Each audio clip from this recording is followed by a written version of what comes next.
Before we worry about voter fraud in election, sort of rigging this election, we have to understand if it's been a problem in the past, because we're told there's vast right-wing conspiracy. There was a vast right-wing conspiracy about Hillary's health, if you remember that, until it was just fact.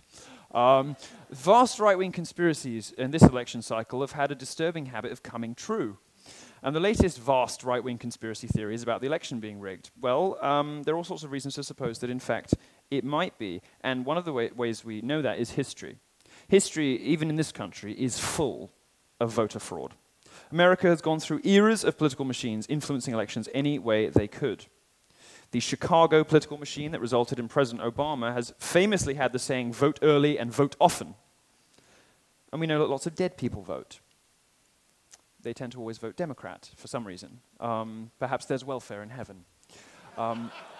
But the remarkable number of deceased people who show up on the voter rolls have a remarkable propensity to vote Democrat, and I'm sure many of them will be voting for Hillary Clinton, possibly because they're around the same age. One of the Democrats' most important tricks is to keep dead people on the voter registration rolls. The dead are among the Democrats' most loyal voter blocks, more loyal even than blacks, dead people. One of the rare times voters were purged from the books occurred this year in Brooklyn, New York, where 100,000 voters were removed from the rolls. Many suspect they would have supported Bernie. By the way, the official being investigating that voter purge, Diane Haslett-Rudiano, had a very profitable real estate deal with Clinton. Did you know that? Before the purges happened, she made 1,000% profit on her transaction, which is even more than Hillary made on those cattle futures. Lyndon B. Johnson, widely associated with fraud. Many historians now believe his first Senate win was rigged. It's known as the Box 13 scandal, after a magical lost box of votes was suddenly discovered, putting him 300 votes over.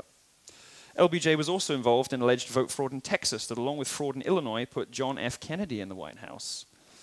According to JFK researchers like Roger Stone, it's almost certainly the case, and Roger Stone knows something about voter fraud. He has been actively fighting it since before most of us were born. Voter fraud isn't a thing of the long past either. It's not just something that happened a very, very long time ago in America. A Yale student and former White House intern proved in 2011 there was voter fraud in the Indiana Democrat primary. In 2008, the petitions to add Barack Obama to the primary had been forged, with whole pages of names signed in the same handwriting. Some of the men responsible for that petition were arrested and charged, which is a pretty unusual result in voter fraud cases because normally people just get away with it. Indiana, by the way, back in the news in this election, they found thousands of suspicious voter registrations with information that doesn't match state databases. They were submitted incomplete or with something wrong with the ID. The organization behind those registrations is calling Indiana State Police and the FBI racist for investigating them. We're hearing that charge almost every day, aren't we?